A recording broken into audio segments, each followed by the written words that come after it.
Muy buenos días con todos. En esta ocasión el grupo 3 va a presentar su trabajo de investigación número uno, titulado Diseño, Implementación y Programación del Microcomputador con los microprocesadores 8085 y 8086.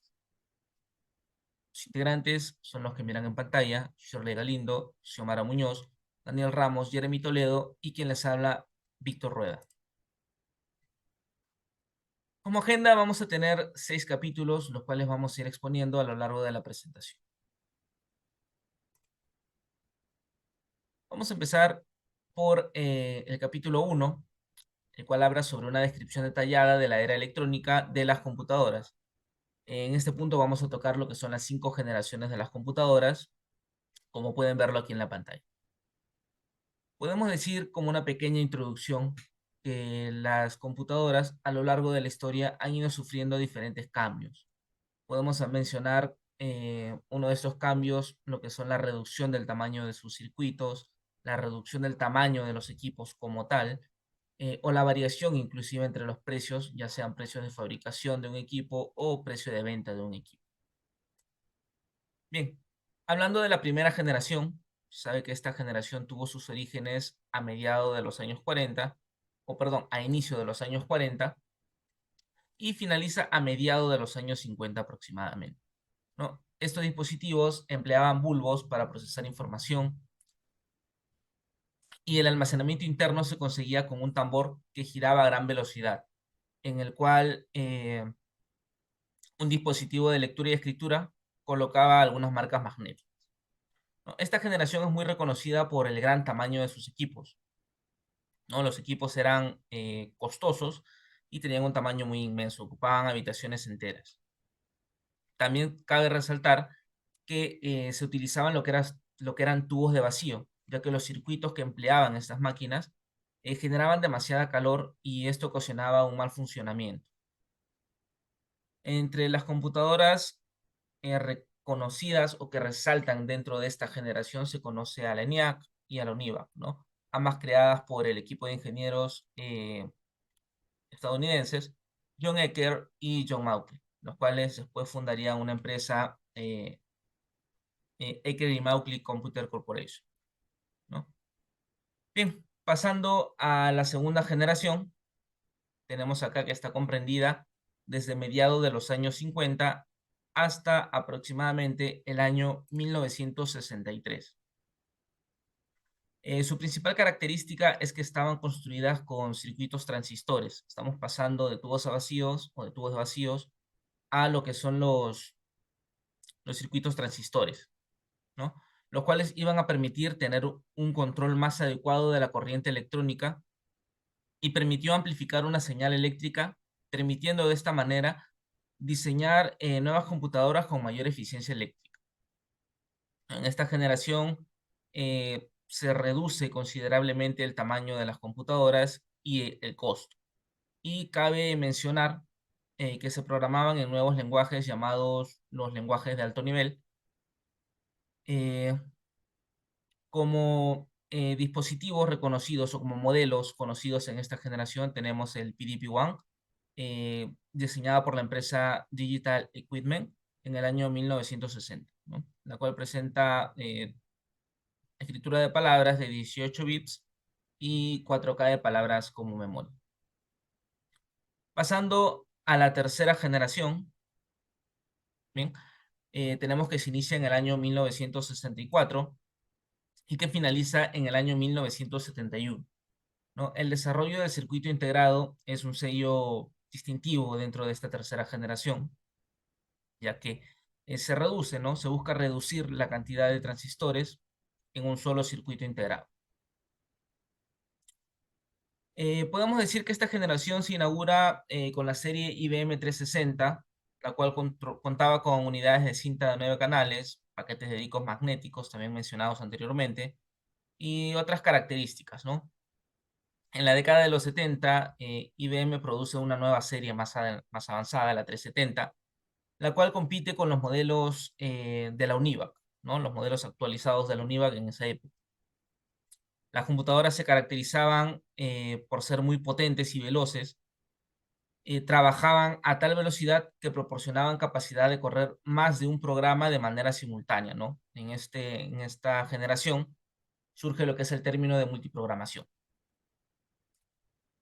Bien, pasando a la cuarta generación, tenemos que tiene sus orígenes en el año 1971 y es considerado hasta la actualidad, ¿no? No se considera que tiene una fecha de fin, sino que aún estamos en esta generación, ¿no? Aquí nacen los microprocesadores, como podemos ver en pantalla, tenemos el primer microprocesador, o que es conocido como el primer microprocesador eh, lanzado tal vez a la venta, o en el cual podía ser insertado dentro de un computador que podía ser personal, es el Intel 4004, ¿no? Después tenemos que en el año 1976, Steve Wozniak y Steve Jobs inventan una primera computadora de uso masivo llamado Macintosh, ¿no? Es una computadora ya con periféricos como teclado, un ratón, una pantalla, ¿no? En la cual podíamos ver todo lo que hacíamos. Bueno, estas dos personas más adelante iban a formar una compañía conocida como Apple, hoy en la actualidad, muy famosa compañía, que fue la segunda más grande del mundo, antecedida solo por IBM en la fila. En el año 1981 se venden aproximadamente 800.000 computadoras personales y al siguiente año 140.000, ¿no? Entre 1984 y 1987 se venden alrededor de 60 millones de computadoras personales. Ya se mira un incremento masivo en lo que son la venta de las computadoras personales, cosa que no se podía ver tanto en las generaciones anteriores debido al gran tamaño, ¿no?, de estos dispositivos. Bien, pasando a la quinta generación, comprendida más que todo desde la actualidad hasta el futuro, no se sabe todavía, ya que los dispositivos informáticos de quinta generación están basados en lo que es la inteligencia artificial y esta inteligencia aún está en desarrollo. No tenemos ciertas inteligencias como la que usan hoy en día muchos de los estudiantes, el ChatGPT, que es una inteligencia artificial que te brinda toda la información que tú le puedas pedir, según tus especificaciones, ¿no? Bien, acabando con las generaciones, vamos a empezar con lo que son el capítulo 2, cual abarca lo que son las hojas técnicas de los microprocesadores y la familia de Pentium, ¿no? Vamos a comenzar con lo que es el microprocesador 8080, ¿sí? El microprocesador 8080 surge en el año 1974, en el mes de abril, el cual se reconoce como uno de los primeros microprocesadores de 8 bits ampliamente utilizado. Fue creado por Federico Fegin y su equipo de ingenieros de Intel, quienes habían trabajado previamente en el desarrollo del primer microprocesador comercial, el Intel 4004, el cual vimos en la cuarta generación de computadoras. Durante la década de 1970 y a principios de 1980, este procesador encontró aplicación en diversas computadoras personales y sistemas embebidos como el icono Altiero 8800, el cual era una computadora creada por Bill Gates y la cual básicamente trabajaba con tarjetas perforadas, ¿no? Fue una primera computadora, la cual no, una de las primeras computadoras, perdón, personales, las cuales no contaban con periféricos ni con pantalla, como posteriormente lo contaría la Macintosh, ¿no? Aquí podemos visualizar algunas de sus características en pantalla, lo que es la arquitectura de 8 bits, la frecuencia de reloj, el conjunto de instrucciones, entre otros, ¿no? También tenemos lo que es el microprocesador 8085. Este procesador fue desarrollado por Intel y lanzado en 1977. Es una mejora de la versión 8080 vista anteriormente, con una mayor velocidad de reloj y un conjunto de instrucciones mejorado, ampliamente usado en la década de los años 80 en sistemas como el Sinclair ZX, Spectrum y el Commodore 64, además de algunas aplicaciones militares y aeroespaciales, ¿no? Podemos ver en pantalla también algunas de sus características, como la arquitectura también de 8 bits, la frecuencia de reloj aumentada de 2 MHz, el registro, lo que es la memoria mediante bus, entre otros. Bien, ahora pasamos con el microprocesador 8086. Este microprocesador fue lanzado por Intel en el año 1978. Fue el primer procesador de 16 bits de la empresa. Y esta arquitectura de 16 bits y capacidad de direccionamiento de hasta 1 megabyte de memoria lo sucedieron al 8080 y al 8085, los cuales vimos anteriormente. Ofrecía ciertas mejoras tanto en la velocidad como en la eficiencia de la energía. Y se usó en computadoras personales como las de IBM y dejó una marca en la informática personal. También tenemos aquí algunas de sus características, como la frecuencia, el bus de datos, el bus de direcciones, entre otros, ¿no? Vamos a hablar ahora sobre el microprocesador 8088, desarrollado también por Intel, lanzado en 1979, una versión más económica que su predecesora, la 8086, aunque compartía la arquitectura de 16 bits y una velocidad de hasta 5 MHz. Su bus de datos externo era de solo 8 bits, lo que la hizo más adecuado para sistemas de menor costo y memoria limitada, ¿no? Se destacó en las computadoras IBM PC o IBM PC originales de 1981. Tenemos también acá algunas de sus características, como la arquitectura, mencionadas ya, de 16 bits, la velocidad del reloj de 4.77 MHz, aproximadamente 5 MHz, el bus de datos de 8 bits, entre otras características. Con los microprocesadores, tenemos también al 80-186, lanzado en 1982. Es una versión mejorada del procesador 8086, diseñado para aplicaciones integradas y de control en tiempo real de bajo costo y consumo de energía, con una velocidad de reloj de 620 Hz, arquitectura de 16 bits y capacidad de dirección de memoria de 1 megabytes. Introdujo características como un coprocesador de entrada-salida programable, un controlador de interrupciones mejorado y un temporizador programable, aunque mejorado no alcanzó la popularidad, ¿no?, del 8086. Y las características son las que pueden observar en su pantalla, ¿no? Respecto al microprocesador 80-188, fue una versión menos costosa del 80-186, lanzada por Intel en el año 82. Se fabricaba utilizando la misma tecnología del proceso de 3 micrones y tenía una velocidad de reloj de 6 MHz. El 80-182 también tenía menos pin que el 80-186, con solo 68 pines en lugar de 80, y se utilizó en sistemas integrados de dispositivos médicos y equipos de automatización industriales, entre otros.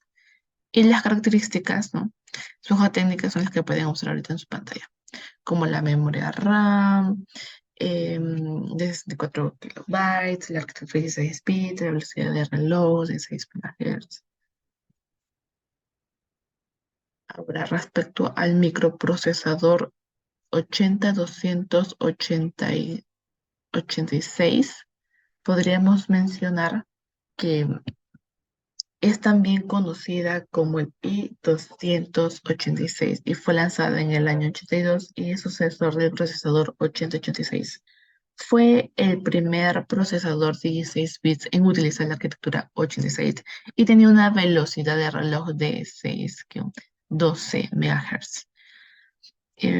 Asimismo, introdujo una serie de nuevas características, incluyendo un modo protegido que permitía a los programas correr de forma aislada para evitar conflictos y una capacidad de direccionamiento de memoria extendida de 16 megabits. Em, También fue el primer procesador en utilizar una unidad de gestión de memoria integrada para gestionar el acceso a la memoria RAM del 80 a 286. fue un gran paso adelante en la tecnología de procesadores y sentó las bases para futuros procesadores. Y tenemos ahí la frecuencia de reloj de 6 MHz a 20 MHz.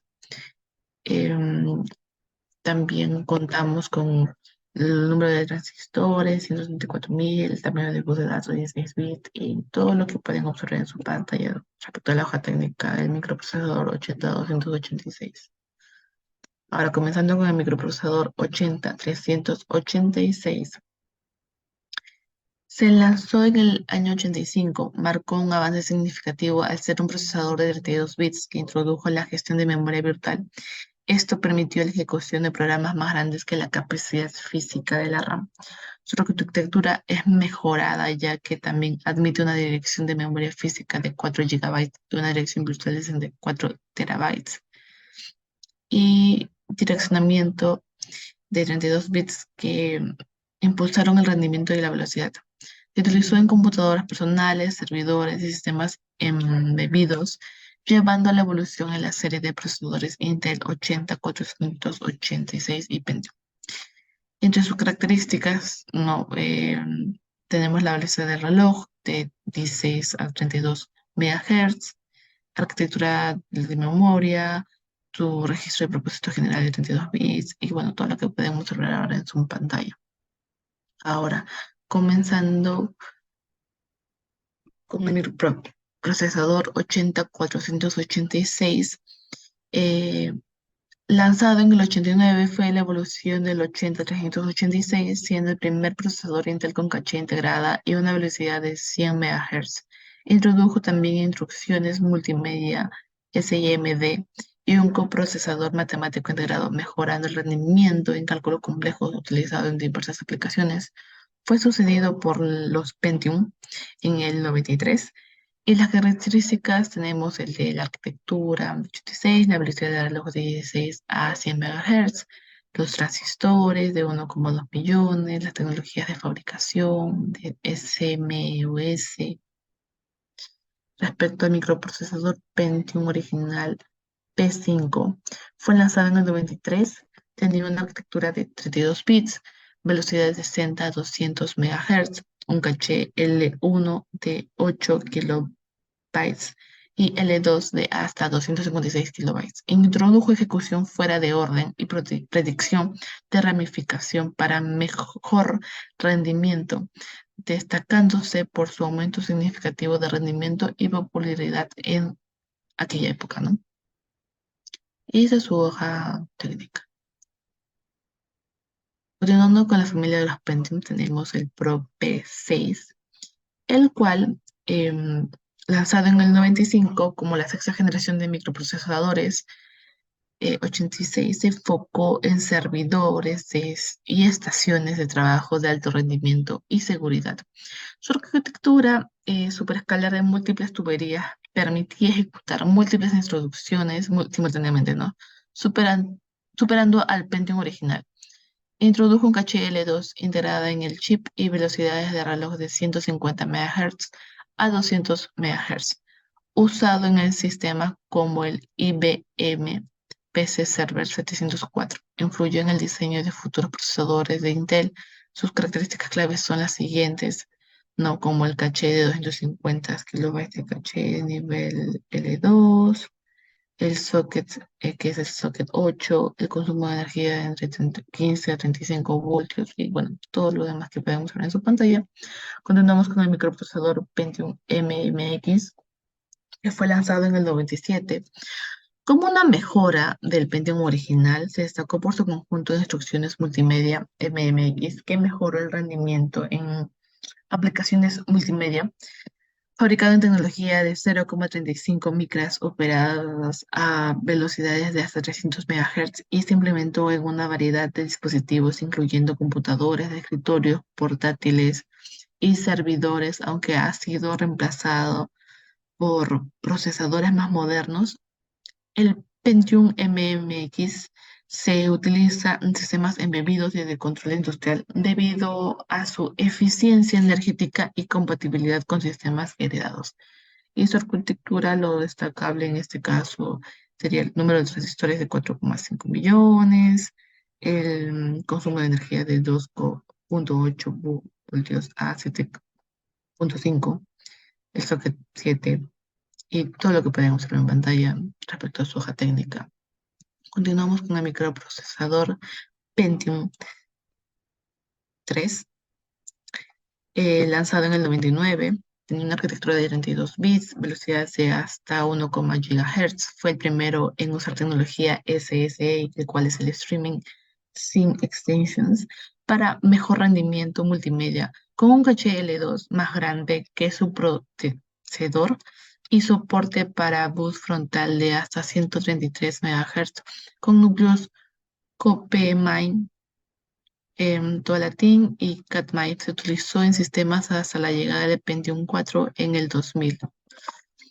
Asimismo, sus características son las siguientes: la de 86 esta generación, 450 MHz a 1,4 GHz de la frecuencia de reloj, y tenemos ahora el microprocesador Pentium 4, que fue lanzado en el 2000 e introdujo una arquitectura de NetBurst y se produjo con tecnología de proceso de 0,18 micrómetros con velocidades de 1,3 a 3,8 GHz.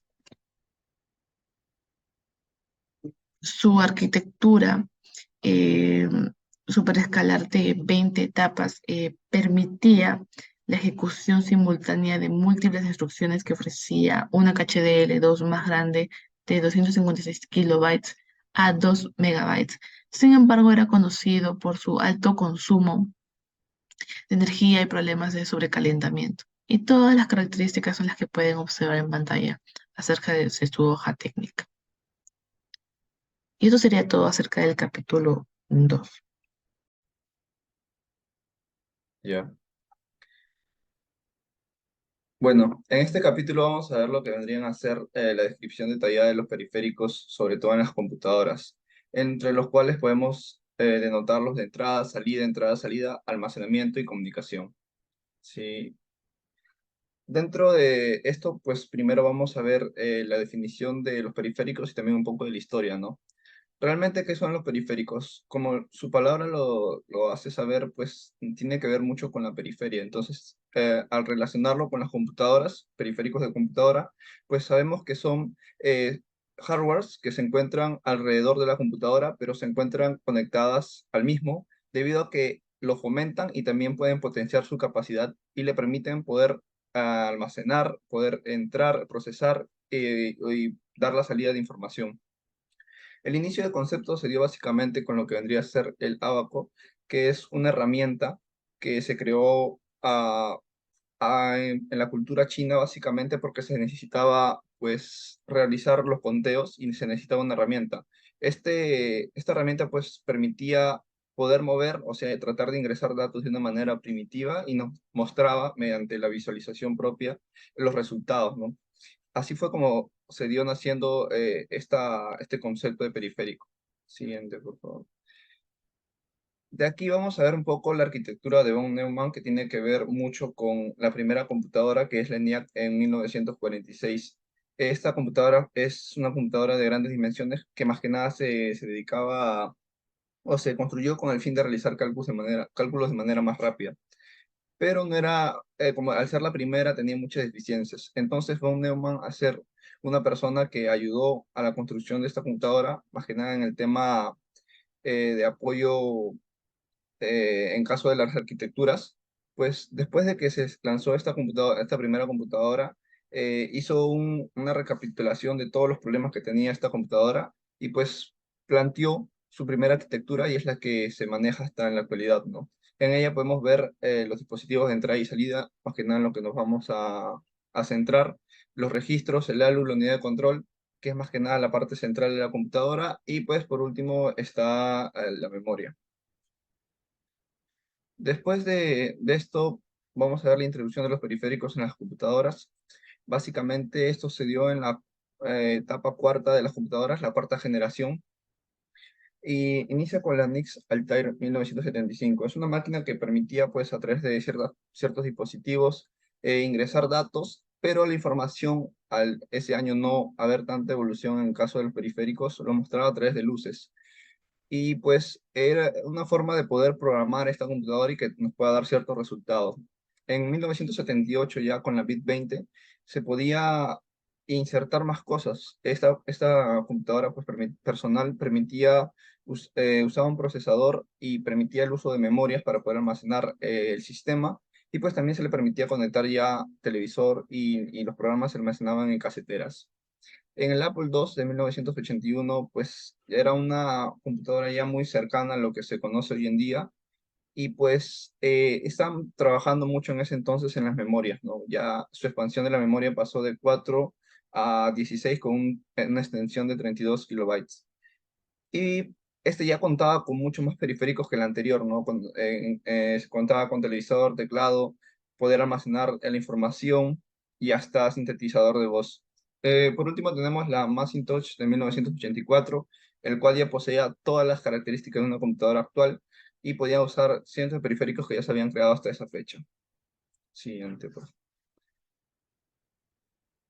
Bueno, en esta parte vamos a ver la clasificación de los periféricos, que es más que nada el punto fuerte de esta parte. Y pues existen 5 clasificaciones, que son entrada, salida, almacenamiento y también lo que vendría a ser comunicación. En la entrada se define más que nada por el ingreso de datos del exterior, que a su vez son captados mediante la canalización de datos, ¿no? Y a través de esto puede ser introducido por el usuario y enviados al ordenador para ser procesados. Este tipo de periféricos se crearon aproximadamente casi con los inicios, porque al inicio de la creación de las computadoras se necesitaba poder entrar datos, pero no estaba tan definida esta clasificación. Uno de los más notables es el mouse, que se conoce como el ratón. En este caso hay diferentes como los de bolilla, los de luz LED y también los inalámbricos, ¿no? En este caso, en el caso del periférico del mouse inalámbrico, que también se conoce como eh, un ratón óptico, debido a que posee una luz que permite que dentro de la misma rebotar y pues a través de sus sensores poder captar el movimiento, o sea, poder captar las imperfecciones. Esto quiere decir que en una superficie lisa, el ratón no va a funcionar tan bien como una superficie un poco más corrugada que tenga imperfecciones, donde se va a poder notar la variación de las imperfecciones y mediante eso poder ver el movimiento y poder mandarlo hacia la computadora y que sea procesado lo que se quiera hacer, ¿no? Después tenemos la salida, que permite la proyección de información. La mayoría de estas, más que nada, sirve para poder alertar, para poder comunicar, y esto debe ser convertido para que el usuario pueda entenderlo. Uno de los principales de salida fue uno de los teclados, que a pesar de ser entrada, también era de salida porque permitía entrar datos y también permitía pues salir como tipo impresora. Pero uno de los primeros periféricos netamente de salida fue la impresora, pero en este caso vamos a hablar de los altavoces, que es también un periférico que es muy importante, ya que realiza un proceso un poco más distinto, ¿no? En este caso trata de transformar la energía eléctrica en mecánica y esta a su vez en energía sonora para poder manejar los sonidos, ¿no? Y esto obviamente nace lo que mande el ordenador, y pues esta información puede mostrarse. Los inicios de los altavoces se data de cuando se quiso introducir a las computadoras para cambiar un zumbador que hacía un sonido, más que nada para poder alertar ciertos conflictos que existían dentro de la computadora o para mandar señales. Siguiente. Después tenemos lo que vendría a ser lo de comunicación. En el caso de los periféricos de comunicación, son aquellos que facilitan la interacción entre dos o más ordenadores. En este caso se conoce más que nada el módem, que fue fabricado hace mucho tiempo atrás, más que nada por la necesidad de querer comunicar las bases aéreas, ya que este dispositivo, al ser un emulador, lo que permite es pues poder transformar no la información, sino más que nada poder cambiar el tipo de datos que se está ingresando. Convierte las señales analógicas en digitales y viceversa. Entonces esto permitía más que nada al inicio poder comunicar a través de las llamadas y también poder comunicar la información que se quería mandar medio militar, ¿no? Después ya se fue modificando un poco para poder servir ya netamente el uso de las computadoras. Siguiente tenemos como el almacenamiento y son los periféricos que constituyen más que nada poder aportar un poco al sistema de almacenamiento que se veía en la arquitectura de von Neumann. Y pues más que nada sirve para el almacenamiento de datos.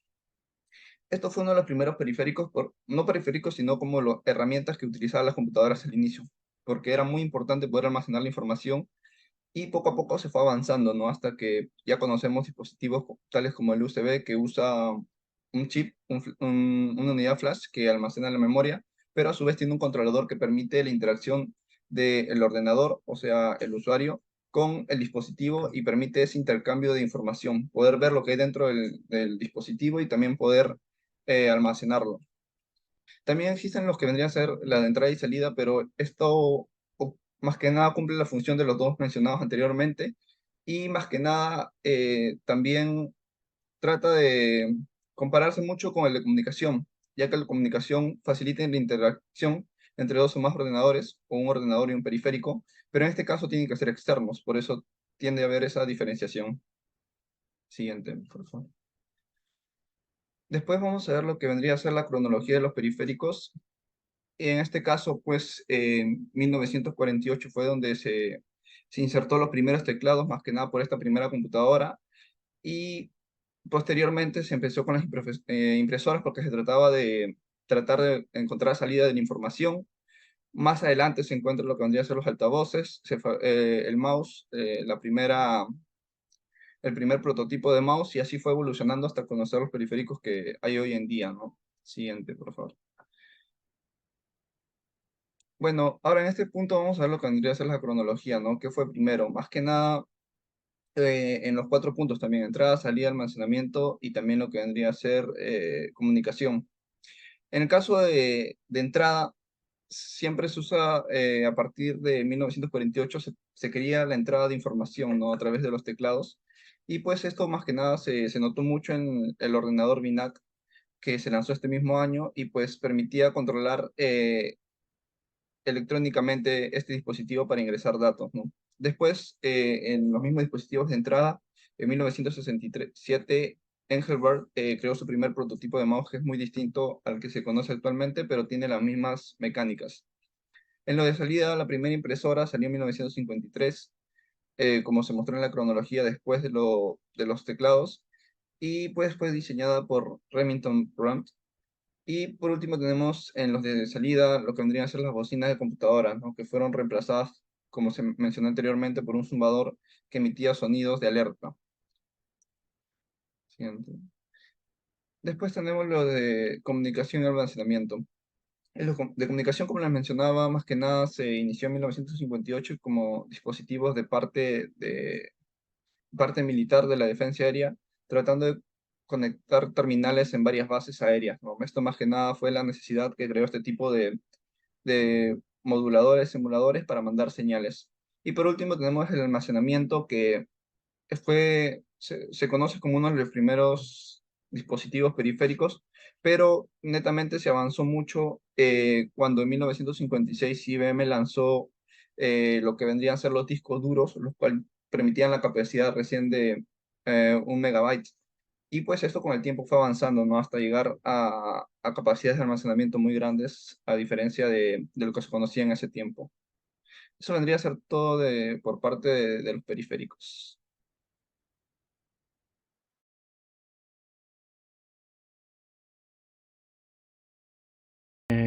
Continuando con la exposición, en el capítulo 4 tenemos el diseño de los computadoras con los microprocesadores 8085 y 8086. En este caso presentaré 6 diseños para ver cómo ha sido el avance tecnológico en estos tiempos utilizando estos procesadores.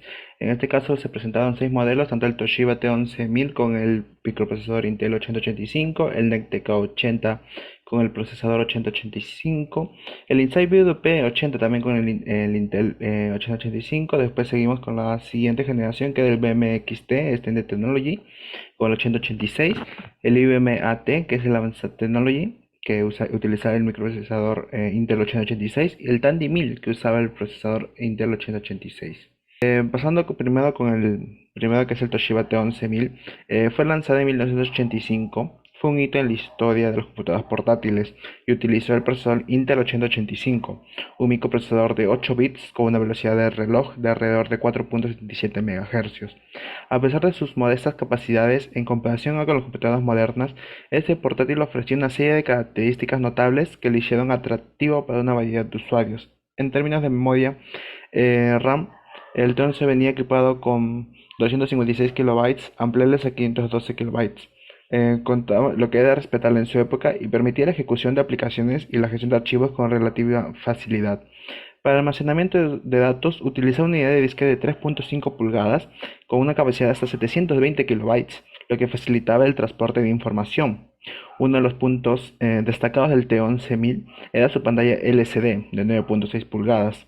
En un momento en el que muchos computadores portátiles aún utilizaban pantallas monocromáticas, esta pantalla proporcionaba una visualización más clara y nítida, mejorando la experiencia del usuario.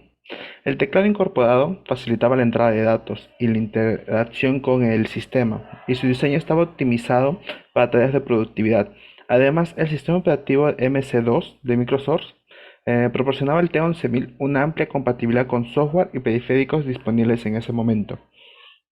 En resumen, el Toshiba T11000 con procesador Intel 8085 fue un precursor en la categoría de portátiles personales, contribuyendo al crecimiento de la informática personal y la movilidad en la década de 1980, a pesar de sus limitaciones de rendimiento en comparación con las computadoras modernas.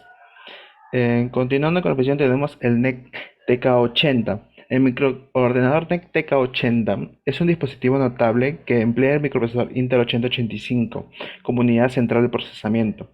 Esta computadora, que surgió en la década de 1970, se caracteriza por su capacidad para utilizar el procesador Intel 8085, un chip de 8 bits que operaba a una velocidad de reloj de 2 MHz. El uso de este procesador permitía al NEC TK80 ofrecer un rendimiento respetable y versatilidad en un momento en que la informática personal está en sus primeras etapas de desarrollo. En términos de memoria, el NEC contaba con una capacidad de memoria RAM de 1 a 2 kilobytes, eh, lo cual, aunque puede parecer extremadamente limitado en comparación con los estándares modernos, en la década de 1970 era suficiente para realizar tareas básicas y ejecutar programas simples. Para el almacenamiento de datos se solía emplear cintas de cassette como medio principal. Los usuarios podían guardar programas y datos en cintas de cassette y luego cargarlos cuando fuera necesario. Aunque las cintas de cassette eran lentas en comparación con las soluciones de almacenamiento actuales, era una opción económica y accesible para esa época. Uno de los sistemas operativos populares en esa época que se podía ejecutar en esta máquina era el sistema operativo de control de procesos PROMAL, diseñado para sistemas basados en microprocesador 8080 y 8085. En resumen, el NEC TK80, con procesador Intel 8085, era un microordenador personal pionero en su época, que ofrecía un rendimiento sólido y la flexibilidad de elegir su propio sistema operativo y periféricos. Aunque tenía limitaciones en cuanto a memoria y velocidad de almacenamiento en comparación con las computadoras actuales, fue un dispositivo influyente en la historia de la informática personal y contribuyó al desarrollo de la tecnología de la computación. Ahora seguimos con el Insight BDP80. El Insight BDP80 es un notable microordenador personal que vio la luz en la década de 1970 y se destacó por utilizar el microprocesador Intel 8085 como su unidad central de procesamiento. Este microprocesador de 8 bits funcionaba a una velocidad de reloj de 2 MHz, lo que lo convertía en una opción poderosa para su época. Aunque existió una versión del Insight BDP80 que empleaba el procesador Intel 8080, el 8085 se considera una versión mejorada, ya que ofrecía características adicionales y mejoras en la eficiencia, lo que contribuía a un rendimiento más sólido. En cuanto a la memoria, permitía a los usuarios almacenar datos y programas en la memoria temporal mientras se ejecutaban aplicaciones o se realizaban tareas informáticas. Esto gracias a que contaba con una RAM de 32 ampliada a 64 kilobytes. A su vez, contaba con un almacenamiento de discos de 140 kilobytes externos. En su sistema operativo no contaba con un sistema operativo preinstalado, pues se podía cargar gracias al CPMM. Como monitor, venía con monitor integrado en la carcasa, como se puede apreciar en la imagen. Y los puertos se podían agregar periféricos gracias a su expansión para periféricos a través de interfaces RS232, lo cual fue un gran salto para las computadoras en ese entonces. En resumen, El Insight BDP80 con procesador Intel 8085 era un microordenador personal versátil y avanzado para su época, que ofrecía un rendimiento respetable, opciones de almacenamiento prácticas y la flexibilidad de elegir su propio sistema operativo y periféricos. Fue un dispositivo influyente en la historia de la computadora personales. Pasando con la siguiente computadora tenemos el IBM XT. El IBM XT es un icónico microordenador personal que utilizó el procesador Intel 8088 con una variante ligeramente reducida no, con un procesador con una variante con Intel 8086 de 16 bits. Aunque el 8088 era una versión ligeramente reducida en comparación con el 8086, ambos procesadores comparten una arquitectura similar y operaban a una velocidad de reloj de 4.77 MHz. En el caso del IBM XT, en términos de memoria, el IBM eh, normalmente el IBM XT generalmente venía con una memoria RAM de 128 o 200 kilobytes, claro, con capacidad de ampliarse, y una memoria RAM de 64 kilobytes. Aunque esta capacidad podía expandirse hasta 640 kilobytes mediante la adición de tarjetas de memoria. Esta cantidad de memoria RAM representó una memoria significativa con respecto a las computadoras más antiguas. Permitió a los usuarios ejecutar una variedad de aplicaciones y sistemas operativos para el almacenamiento de datos. El IBM XT utilizaba discos duros de 5.25 pulgadas con una capacidad de hasta 1.2 MB, lo cual era un salto impresionante para la época. Venía preinstalado el sistema operativo IBM PC2 o MS2 según fue la decisión del usuario. Como puertos tenía 5 ranuras de expansión ISA Industry Standard Architecture, puerto 6 RS32, lo cual permitía la inserción de teclados para esa época, impresoras y demás. En resumen, el IBM XT con el procesador Intel 8086 marcó un hito en la historia de informática personal, con su mayor capacidad de memoria, unidades de disco duro y sistema operativo preinstalado. Allanó el camino para la computación personal, tal como la conocemos hoy en día, y contribuyó significativamente en el auge de la PC de la década de 1970. Como quinto tenemos el IBM AT. El IBM AT Advanced Technology es un microordenador personal que utiliza el procesador Intel 8086, un procesador de 16 bits. Esta máquina fue lanzada por IBM en 1984 y se destacó como un avance significativo en la informática personal en ese momento. El procesador Intel 86 del IBM AT operaba a una velocidad de reloj de 6 MHz, lo que presentó un aumento en el rendimiento con respecto a las generaciones anteriores de PC. Su capacidad de procesamiento de 16 bits permitía una mayor potencia de cálculo y una ejecución más rápida de programas en comparación con los procesadores de 8 bits utilizados en modelos anteriores. En cuanto a la memoria, generalmente venía con 256 KB de memoria RAM en su configuración base, aunque esta capacidad podía ampliarse significativamente mediante la adición de tarjetas de memoria, ampliables hasta 16 MB. Esta mayor capacidad de memoria facilitaba la ejecución de aplicaciones más complejas y el manejo de archivos más grandes para almacenamiento de datos. El IBM AT inicialmente se lanzó con unidades de disco duro de 5.25 pulgadas, lo que proporcionaba una capacidad de almacenamiento significativa en comparación con las unidades de disquete utilizadas en modelos anteriores. Posteriormente se lanzaron variantes con unidades de disco duro de 3.5 pulgadas que ofrecían aún más capacidad y un formato más compacto. Por la parte gráfica contamos que el IBM AT contaba con el adaptador de gráficos CGA, Color Graphics Adapter y un teclado incorporado. En resumen, el IBM AT con procesador Intel 8086 representó un salto significativo en la potencia y capacidad de las computadoras personales de la época. Su mayor rendimiento, capacidad de memoria y almacenamiento, así como su compatibilidad con software y hardware, contribuyeron en gran medida a consolidar la posición de IBM en el mercado de PCs y a la evolución de la informática personal. Ya como última computadora tenemos el Tandy 1000.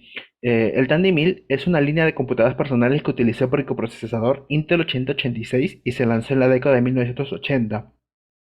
Estas computadoras eran conocidas por su compatibilidad con el estándar IBM PC, lo que permitía a los usuarios ejecutar software diseñados para el IBM PC original. Estaba equipado con el microprocesador Intel 8086 que ofrecía un rendimiento mejorado en comparación con el 8088 utilizado por el IBM PC original. Esto permitía una ejecución más rápida de aplicaciones y una experiencia de usuario más fluida. Una de las características más destacadas del Tandy 1000 era su compatibilidad con el hardware y el software del IBM PC. Esto significa que los usuarios podían ejecutar una amplia gama de programas diseñados para el IBM PC en sus sistemas Tandy 1000, lo que facilitaba la transición y el uso de software asistente. A su vez contaba con una memoria RAM de 128 KB, ampliables a 640 KB, un almacenamiento de 360 KB de capacidad, ampliables también gracias a discos, y utilizaba los gráficos, modelos de gráficos CGA Color Graphics Adapter con una resolución de 320 por 200 píxeles y a 16 colores, lo cual ya era un salto a lo que antes era el monocromático. Contaba con un mouse y un teclado incorporados y venía ya con el sistema operativo MS2 2.11 preinstalado. En resumen, el Tandy 1000 con el microprocesador Intel 86 destacó por su competitividad con el IBM PC, su rendimiento mejorado, sus capacidades gráficas y de sonido mejoradas, y su popularidad en el mercado de los computadores personales de la década de 1980. Fue una opción versátil y exitosa para aquellos que buscaban una experiencia de computación personal de alto rendimiento y compatibilidad. Ahora continuemos con el capítulo 5. Continuando con el capítulo 5, en este caso vamos a hablar del microprocesador 8085 y la familia Payton, en donde vamos a considerar los sistemas operativos que se utilizaron, lenguajes de programación, aplicativos y base de datos. Para poder continuar con la explicación de este capítulo, vamos a dar una pequeña definición de qué es un microprocesador. Es un dispositivo que realiza las funciones de la CPU en un único circuito integrado. Se pone en marcha cuando inicias tu ordenador y se encarga de activar el sistema operativo y los programas correspondientes. Podría albergar una o más CPU, una unidad de lógica aritmética, que es la ALU, y una unidad de cálculo en coma flotante. Ahora sí, procedemos a la explicación.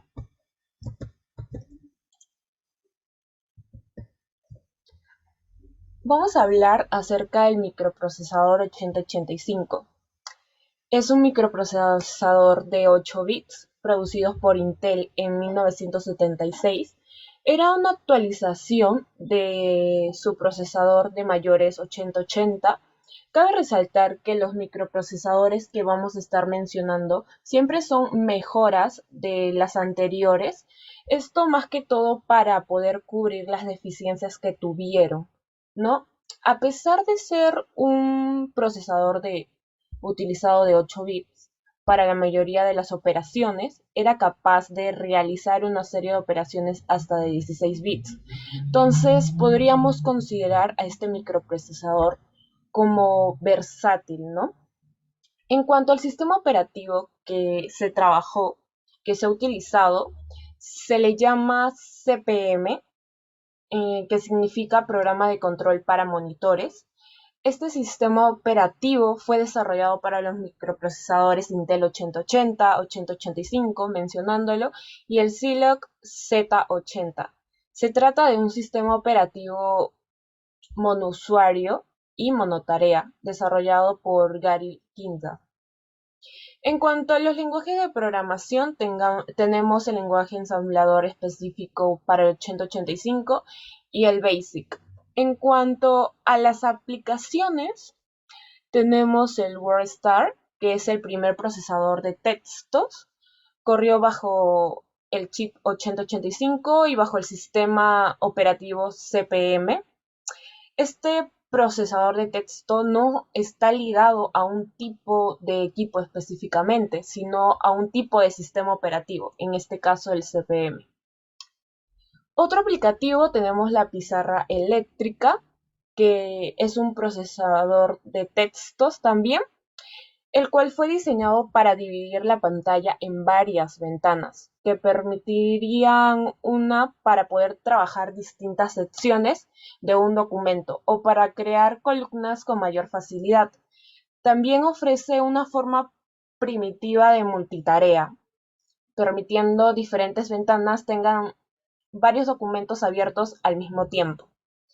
Y por último tenemos el Microsoft Basic, que es un lenguaje de programación. Permite a las personas crear su propio software para ordenadores. Usuarios autorizados no solamente podían editar el texto del código de programación, sino también compilar el programa, creando así un programa independiente. Ahora pasamos a las bases de datos. En primer lugar tenemos el DBase, que es el primer sistema de gestión de base de datos, y el MySQL.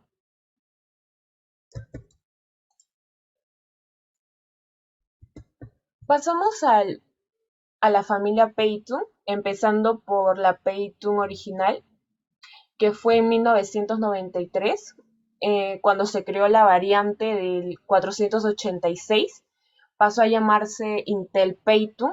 La arquitectura que se utilizó es el x86 de 32 bits, permitiendo el procesamiento más rápido y una mayor capacidad de dirección de memoria en comparación con las CPUs de 16 bits anteriores que he mencionado, como la es el microprocesador 8085, que es de 8 bits.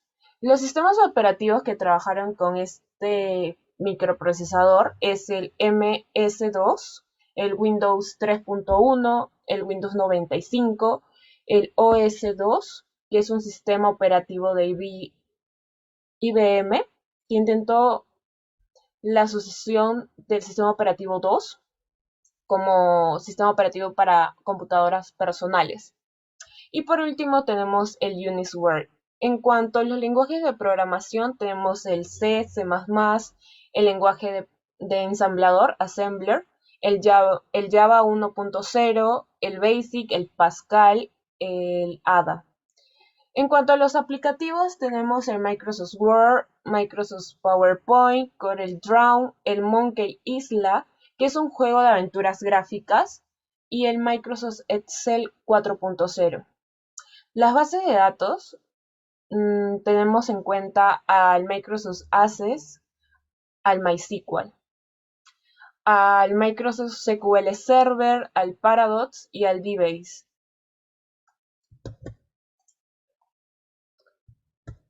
Ahora pasamos a hablar del Payton Pro. Se continuó con el desarrollo de la familia Payton, llegando a 1995 el Payton Pro. Es de 32 bits y se extendió con el uso de renombramiento de archivos, predicción de ramificaciones, análisis de flujo de datos y ejecución exclusiva. Es parte de la sexta generación de arquitectura de x86. Los sistemas operativos son Windows NT, Linux versión 2.0, el Unix, el Windows 95 y el OS2. En cuanto a los lenguajes de programación, tenemos el Basic, el Pascal, el C, C++, el lenguaje ensamblador, el Java 1.1 y el Fortran, que es un lenguaje de programación utilizado principalmente en matemáticas y en aplicaciones de cálculo científico. Pasamos a lo que es las aplicaciones. Tenemos Microsoft Office 97, Microsoft Office 2000, LibreOffice 3.x, Windows Media Player 6.4, para más que todo la reproducción de videos, Eudora Lite para la gestión de correos electrónicos y Adobe Photoshop 5. En cuanto a la base de datos, tenemos el Microsoft Access, el SQL Server 6.5 y MySQL 3.23 o 4.0, y la base de datos planas Flatfield, un tipo de base de datos que se almacena los datos en una sola tabla.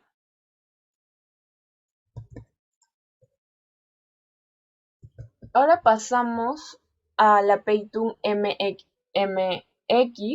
que es una línea de los procesadores desarrollado por Intel, que se lanzó en 1997 como una mejora de la Payton original de 1993. La principal característica de la Payton MMX fue la adición de nuevas instrucciones, en este caso 57, multimedia diseñada para mejorar el rendimiento en aplicaciones como reproducción de videos y gráficos. Utilizaba la arquitectura de 32 bits y era compatible con sistemas operativos y aplicaciones de 32 bits también. Los sistemas operativos tenemos Windows 98, 95, Windows NT, la versión 4.0. En cuanto al lenguaje de programación tenemos el Pascal, el Java 1.1 o el Java 1.2, el Basic, el lenguaje ensamblador, el C, C++ y el Perl. En cuanto a los aplicativos, tenemos el Microsoft Office 97 o el 2000, el LibreOffice 3.x, el VLC Media Player, que es para la reproducción de música, el Adobe Photoshop, el Master of Orion 2, que es un juego de estrategias por turnos. Ahora, en cuanto a la base de datos, tenemos el SQLite, el PostgreSQL, el MySQL 3.23, el Firebird, que es un sistema de administración de base de datos relacional de código abierto.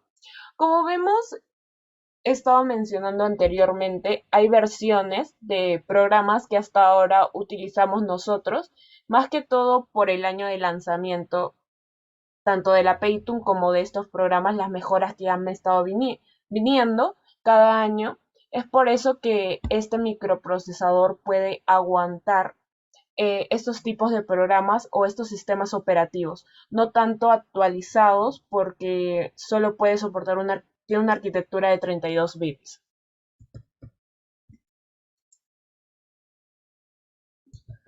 Ahora tenemos lo que es la Paytun 2. El 7 de mayo de 1997 aparece esta Paytun, el cual corregía todos los errores de su antecesor. Este añade la tecnología Intel MMX, diseñada para procesar de manera eficiente los datos de videos, los audios y gráficos. El objetivo principal de esta Paytun es cubrir las deficiencias de las Paytun Pro. Los sistemas operativos que corrieron fueron el Windows 95, Windows 98, Windows NT versión 4.0 y las distribuciones de Linux antiguas como es Puppy Linux o Arch Linux. En cuanto a los lenguajes de programación, tenemos el Basic, el lenguaje ensamblador, Java 1.4 o Java 5, C++ o la Python 3. Como vemos, todos estos microprocesadores tienen el lenguaje de programación al Assembler, que es el lenguaje ensamblador. En cuanto a los aplicativos, tenemos el Microsoft Office 97, el Microsoft Office 2000, el LibreOffice 3.x y el GIMP, que es más que todo para hacer las tareas de edición de imágenes básicas, relacionándolo actualmente como a un Adobe Photoshop y los juegos como Doom y Wake. En la base de datos tenemos el SQLite, el MySQL 3.23, el MySQL la versión 4.0 y el Firebird.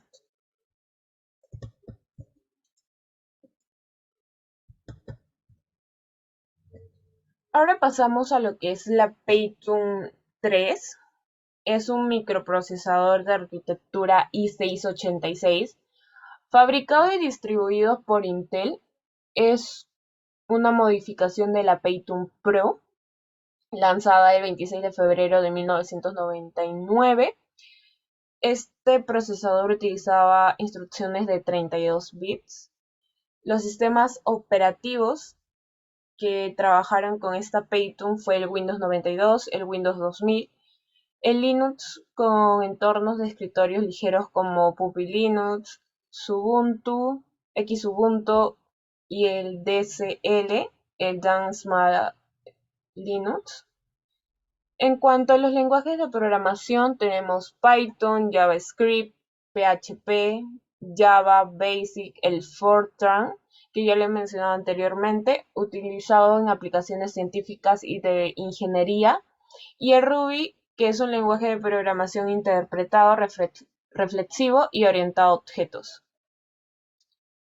En cuanto a las aplicaciones, tenemos en Microsoft Office 2000 el Sumatra PDF, que es para abrir documentos PDF, el Adobe Photoshop y el AutoCAD versión 2000. En las bases de datos tenemos al PostgreSQL, el MySQL versión 5.0 o 5.1, el Microsoft Access, el Microsoft SQL Server Compact Editions. Y esto es todo con respecto a la Paytune 3. Por último pasamos a la Paytune 4, que fue una línea de microprocesadores de séptima generación basada en arquitectura x86. Es el primer microprocesador con un diseño completamente nuevo desde la Paytune Pro. Fue lanzado el 20 de noviembre del año 2000. Los sistemas operativos son el Windows 7 con actualizaciones limitadas, el Windows XP, el Windows x64, el Ubuntu, el Xubuntu o el Puppy Linux.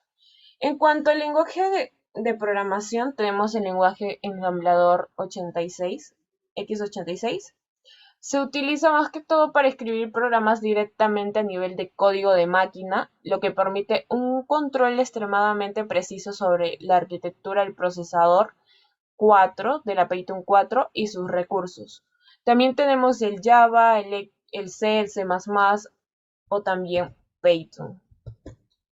En cuanto algo que adicionar sobre el lenguaje de programación es que estos tres últimos mencionados se pueden utilizar para desarrollar software en sistemas que utilizan una Paytune 4 y luego pasar a compilarla traduciendo los códigos de estos lenguajes a instrucciones de ensamblador x86. Vamos ahora con lo que son los aplicativos. Tenemos el Microsoft Office 2003, el LibreOffice 2003, el Avi Word, el Microsoft Office XP, el VLC Media Player o el Winamp, opciones para reproducir música y videos, el Nero Burning Room, que es un programa para grabar discos.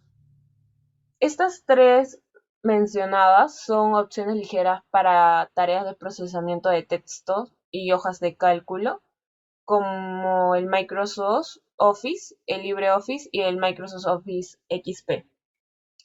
En cuanto a la base de datos, tenemos el SQLite, el MySQL, el PostgreSQL y el Microsoft Access.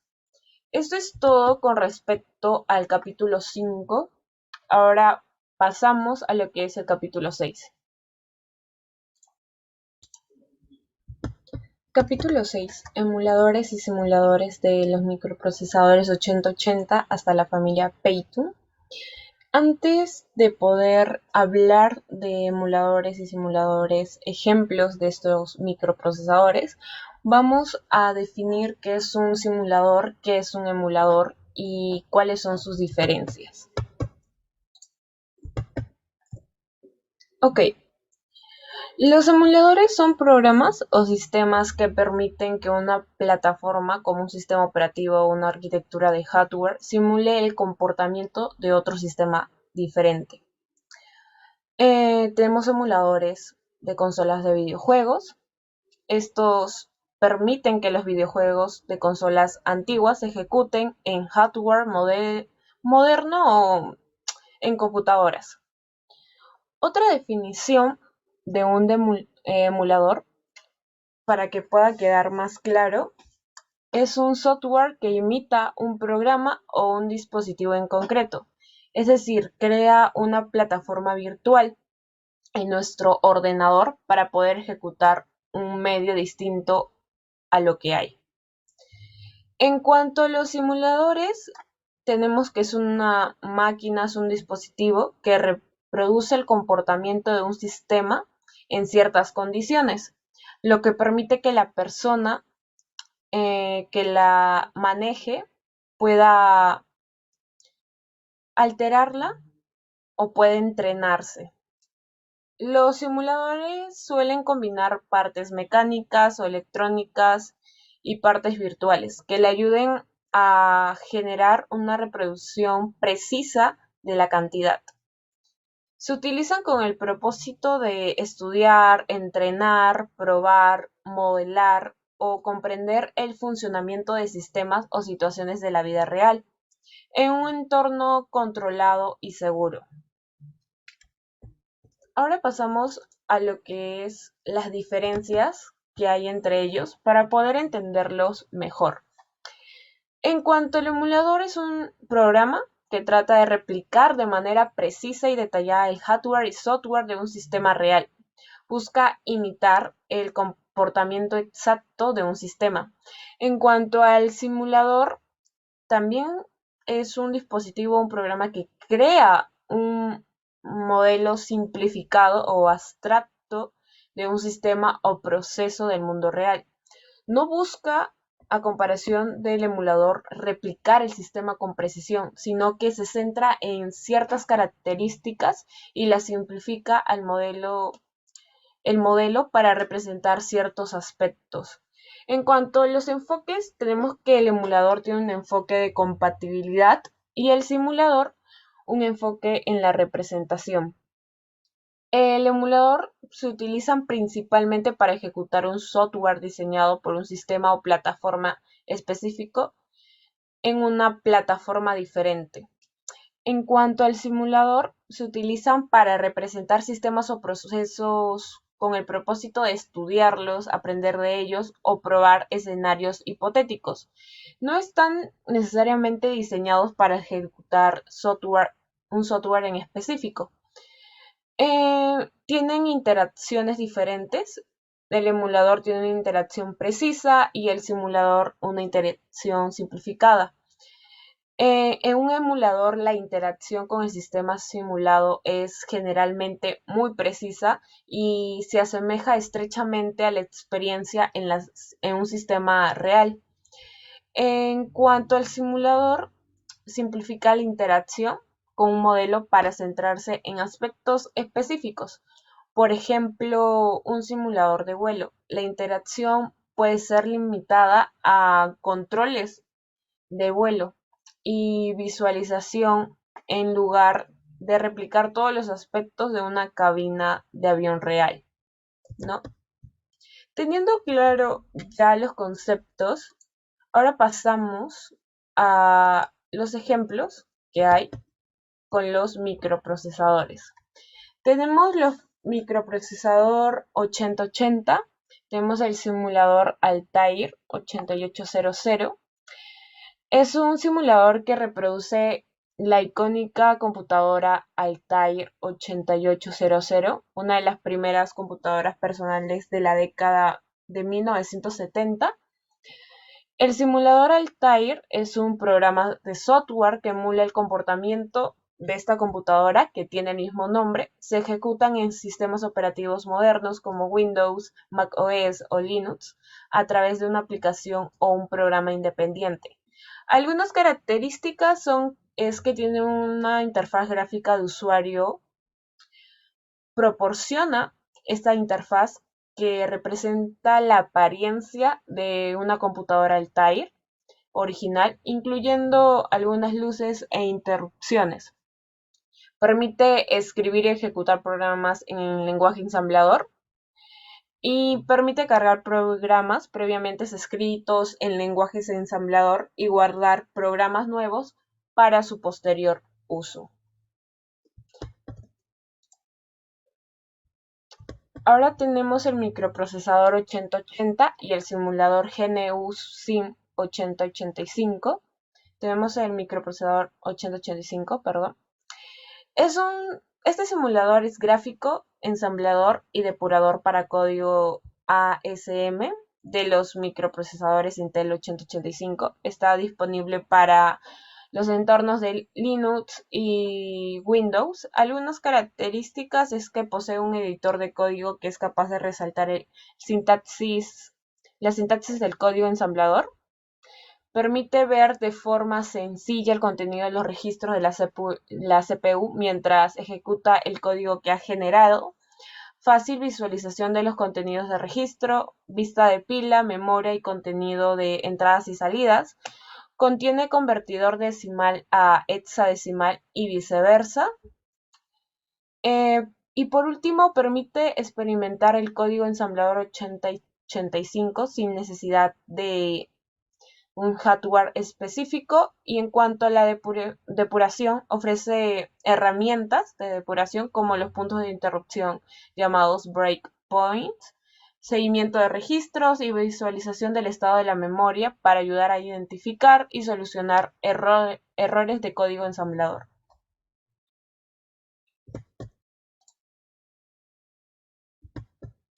Ahora pasamos a la familia Payton.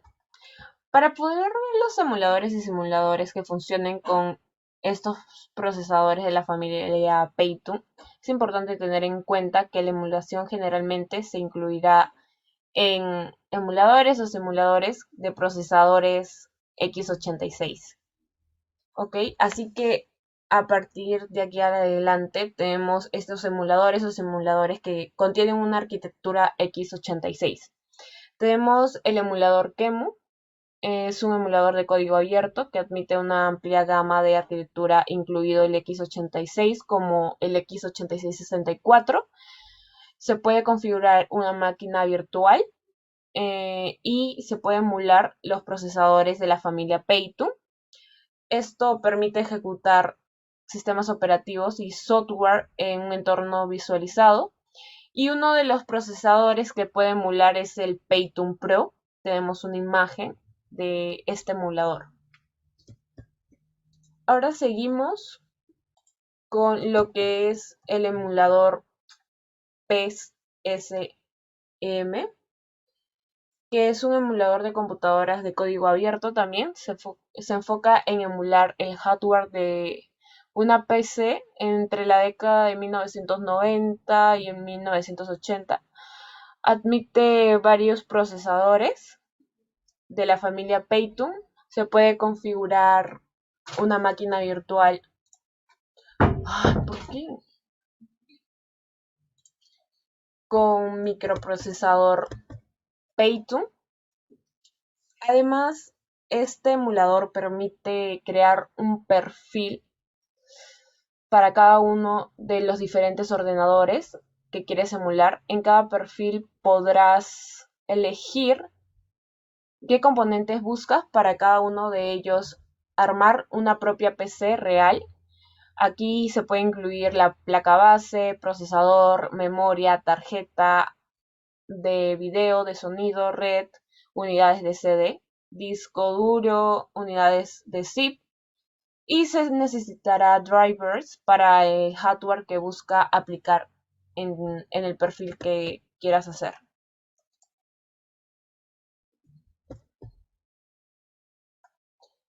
Ahora pasamos al emulador 2bots. Es un emulador diseñado principalmente para ejecutar programas y juegos del sistema operativo MS-DOS. Se puede configurar para ejecutar un sistema basado en un procesador Payton, en este caso la Payton 60, ya que ambos fueron lanzados en la misma época. El 2bots podría ser utilizado para emular en un entorno 2 con un procesador 60, ya lo mencioné. Comprende la emulación de gráficos, de modo de texto, los graphics card, los colores, entre otras cosas. También representa la emulación de sonido con altavoz del sistema Sound Blaster y el MPU 401. Muchas gracias. Esto sería todo con respecto a la TI-1.